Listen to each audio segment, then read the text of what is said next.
verrons dans ce Jeudi Actu la crise agricole que subit le pays depuis un peu moins d'une semaine, qui correspond à notre thème 4, s'informer, un regard critique sur les sources et les modes de communication.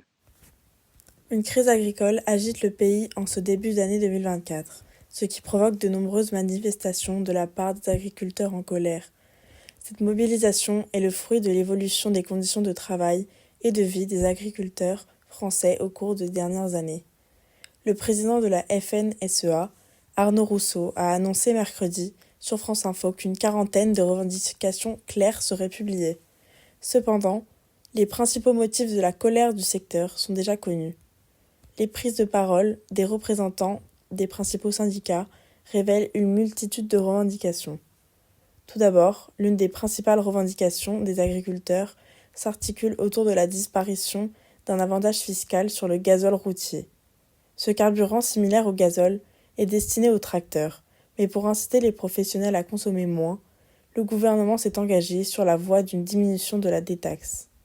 Des négociations de la FNSEA ont permis de conserver une partie de cet avantage, mais la mesure demeure toujours inacceptable pour de nombreux agriculteurs. La droite soutient la fronde contre cette mesure. Le gouvernement doit renoncer dans l'immédiat à cette mesure, a soutenu le président du groupe Les Républicains à l'Assemblée nationale, Olivier Marleix. Les représentants de la FNSEA et du syndicat Jeunes Agriculteurs ont fait part d'un problème de dignité de la profession lors d'une réunion avec le Premier ministre et le ministre de l'Agriculture. La crise de la profession se traduit notamment par un fort taux de suicide souvent évoqué pour représenter les difficultés subies par les agriculteurs. En effet, un agriculteur se suicide en moyenne tous les 2 jours en France. Plusieurs revendications de la profession portent sur la politique menée par l'Union européenne en matière d'agriculture. Certains réclament la fin de la mise en jachère de 4% des terres pour bénéficier d'aides financières. De plus, le pacte vert européen comprend une réduction des pesticides et un développement de l'agriculture biologique. Celui-ci est très contesté, non pas pour sa dimension écologique, mais pour l'absence d'aide financière pour compenser la perte causée par l'interdiction des pesticides. Enfin, la question de la rémunération est abordée. Selon l'INSEE, les revenus ont baissé de 40% en 30 ans, et un agriculteur sur 5 vit sous le seuil de pauvreté. Les pressions sur les prix pratiquées par les grandes surfaces et les grands groupes agroalimentaires sont régulièrement dénoncées par la profession.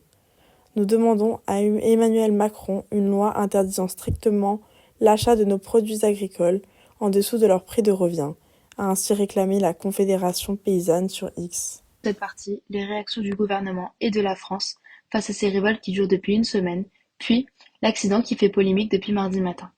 Pour tenter d'apaiser ces tensions, le gouvernement a reçu à Matignon les représentants de la filière agricole ce mardi. Gabriel Attal a affirmé clairement sa volonté d'aller vite dans la semaine pour un certain nombre de premières annonces, a déclaré le ministre de l'Agriculture à la sortie de cette réunion. Après cette réunion, les agriculteurs reconnaissent qu'une main a été tendue par le gouvernement.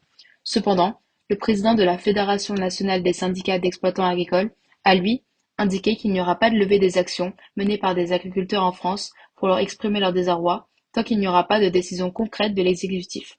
Les Français, eux, soutiennent largement les agriculteurs et leur mouvement. Selon un sondage du Figaro, 89% des Français soutiennent le mouvement de protestation paysan. La mobilisation des agriculteurs peut durer une journée, une semaine ou le temps qu'il faudra pour que les réponses soient apportées, a déclaré le président Arnaud Rousseau ce mardi sur RMC. Un dramatique accident a eu lieu le 23 janvier 2024 sur le barrage de Pamiers en Ariège. L'accident est intervenu à 5h45 du matin, sur la route, au niveau du pont de la route départementale où les agriculteurs y avaient installé un blocage. Une voiture, circulant vers l'Indore, a percuté un mur de bottes de paille érigé sur toute la hauteur jusqu'au pont, recouvert d'une grande bâche noire. Derrière ce mur se trouvait un barnum où étaient installés des manifestants. Alexandra Sonac, agricultrice âgée de 36 ans, éleveuse de vaches et productrice de maïs, a perdu la vie sur le coup, frappée de plein fouet par la voiture arrivant à grande vitesse. Son mari, Jean-Michel, 39 ans, a été grièvement blessé, mais son pronostic vital n'est plus engagé. Cependant, leur fille Camille, de 12 ans, a été héliportée à l'hôpital de Toulouse dans un état critique. Elle n'a pas finalement survécu à ses blessures. 3 personnes, 2 hommes et une femme, se trouvaient à bord de la voiture. Toutes de nationalité arménienne et sous le coup d'une mesure d'OQTF, obligation de quitter le territoire, contre laquelle ils avaient entrepris plusieurs recours.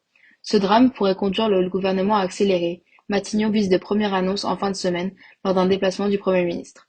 Emmanuel Macron a demandé au gouvernement d'être pleinement mobilisé pour apporter des réponses concrètes aux agriculteurs.